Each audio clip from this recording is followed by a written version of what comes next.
అందరికీ నమస్కారం. నేను మీ గోపాల్ అయ్యంగార్. 21వ తారీఖు జనవరి నుంచి 27వ తారీఖు జనవరి వరకు మేషరాశి నుంచి మీనరాశి వరకు వారఫలం ఎలా ఉందో తెలుసుకుందాం.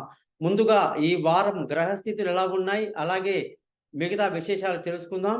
ఆ తర్వాత 12 రాశులకి ఫలితాలు ఎలా ఉందో తెలుసుకుందాం.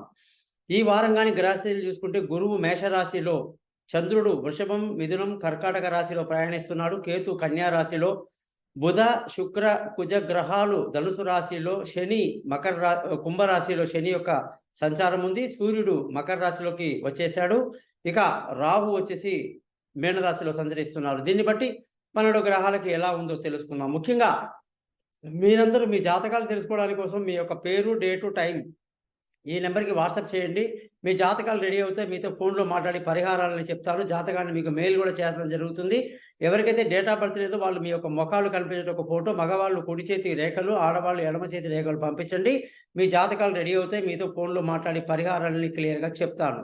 ఇకపోతే మీరందరూ కూడా ఈ యూట్యూబ్ ఛానెల్‌ని సబ్స్క్రైబ్ చేస్తారని, నా పేజ్‌ని లైక్ చేస్తారని ఆశిస్తూ వృషభ రాశి వాళ్ళందరికీ కూడా 21వ తారీఖు జనవరి నుంచి 27వ తారీఖు జనవరి వరకు ఎలా ఉందో చూద్దాం. ఈసారి వృషభ రాశి వాళ్ళకి అష్టమంలో 3 గ్రహాలు ఉండడం అనేది కాస్త ఇబ్బందికరమైన పరిస్థితి కనిపిస్తా ఉందన్నమాట. అంటే అష్టమంలో బుధుడు, శుక్రుడు, కుజుడు ఉండడం మనకు కాస్త ఇబ్బందికరమైన పరిస్థితి. అంటే ఈ రాశి వాళ్ళకి ధనాధిపతి బుధుడు కాబట్టి, పంచమాధిపతి అంటే పిల్లల ఆరోగ్య విషయం గానియండి, లేదా దూర ప్రయాణాలు గానియండి, తెలివైన నిర్ణయాలు గానియండి, కుటుంబంలో సంతోషం గానియండి, పిల్లల చదువు గానియండి, వీటన్నిటికి కూడా కారణం బుధుడనమాట. మరి ఆ బుధుడు అష్టమంలో ఉంటే ఈ విషయాల్లో కాస్త నెగెటివ్ ఉంటాయి. కాబట్టి ఆ విషయాల్లో జాగ్రత్తలు తీసుకుంటూ విష్ణు సహస్రనామం రోజు చదవాల్సి ఉంటుంది. ఇకపోతే ఈ యొక్క కుజగ్రహము అష్టమంలో ఉండడం వల్ల భార్యాభర్తల మధ్య గొడవలు, అలాగే ఇబ్బందులు, లేనిపోని మిస్‌అండర్‌స్టాండింగ్ కూడా అవకాశాలుంటాయి. కాబట్టి ఈ విషయంలో కాస్త జాగ్రత్తలు తీసుకోవటం ఎంతైనా మంచిది.